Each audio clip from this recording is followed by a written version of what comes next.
Hey guys, welcome back to theclinicaltrialsguru.com, also theclinicaltrials.guru. It might be easier, and I own that domain now. Hey, I wanted to talk to you about, I've been getting questions from people at research clinics trying to get studies, and we're in kind of a downturn right now. I mean, activity's been a little slow lately as far as what studies are coming out. I've certainly seen it much busier than this. I wouldn't say it's the slowest I've seen, but I've definitely seen it busier.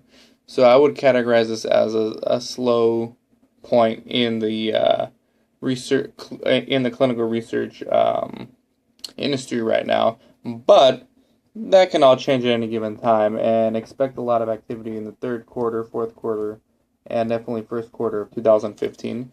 But I'm getting these questions from research clinics out there who are asking, hey, I got your DVD, how to get more studies. I'm trying to get more studies. How do I find these people from clinicaltrials.gov? So whenever you see a study on clinicaltrials.gov, often you'll see a contact person, study director, somebody who's in charge of that study, so you at least know who to talk to. And this is kind of why I love B2B businesses, because at the end of the day, for us in clinical research, we're actually unique in the fact that we're B2B, meaning we sell our services to other businesses. And we're also B2C. We sell to other consumers, the study participants. And I have a whole bunch of videos on recruitment for those of you just watching. But anyways, what I love about B2B is that you know exactly who your customer is. You know exactly who your customer is.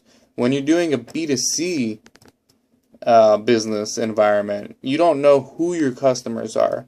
You have a bunch of customers. You may know about them, like what they like, what their age is, what their genders are, where they live, but you don't know exactly who they are. Well, in B2B you do, and on clinicaltrials.gov, when you find a study that you like, go to clinicaltrials.gov, look at that person, the contact person. Oftentimes you can guess their email.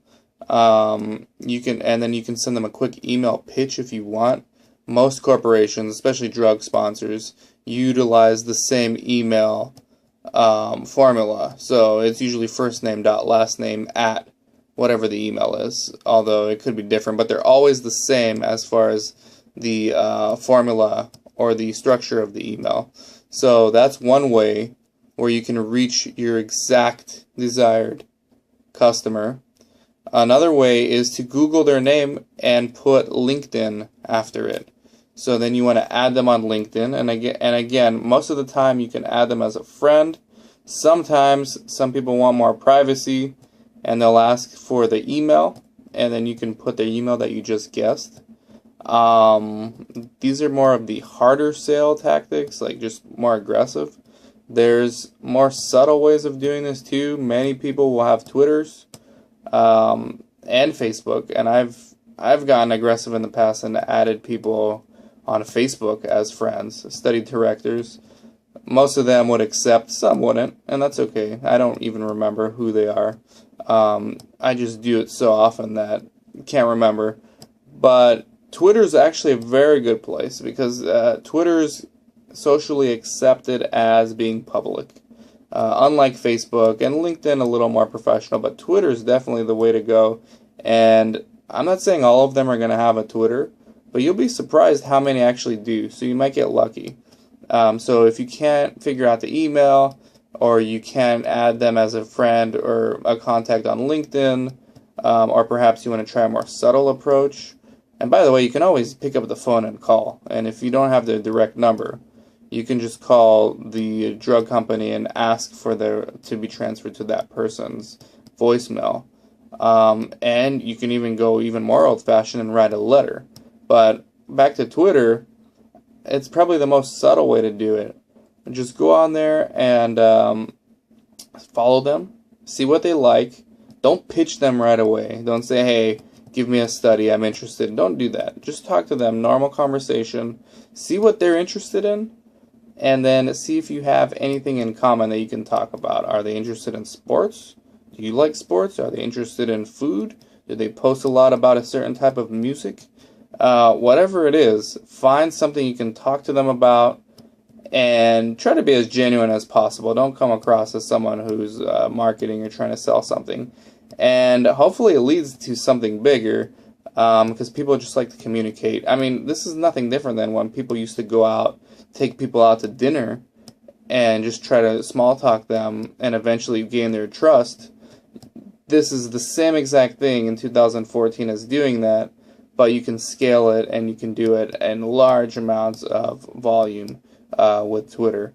So engage with them, find out what they want, and then slowly start opening up some dialogue about what you do.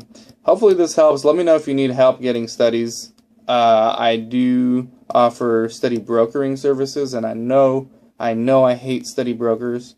The only reason I'm doing it is because so many people have asked me, despite all my warnings, for not using study brokers, whether I can refer them to study brokers, and I do, but then I just created my own and charge half of what they charge. And also let me know if you want to partner in any way. I'm always open to negotiating and maybe partnering with some of you researchers out there. Let me know. But that's how to get studies in a nutshell in 2014. This is Dan from theclinicaltrialsguru.com, and I will see you soon. Take care.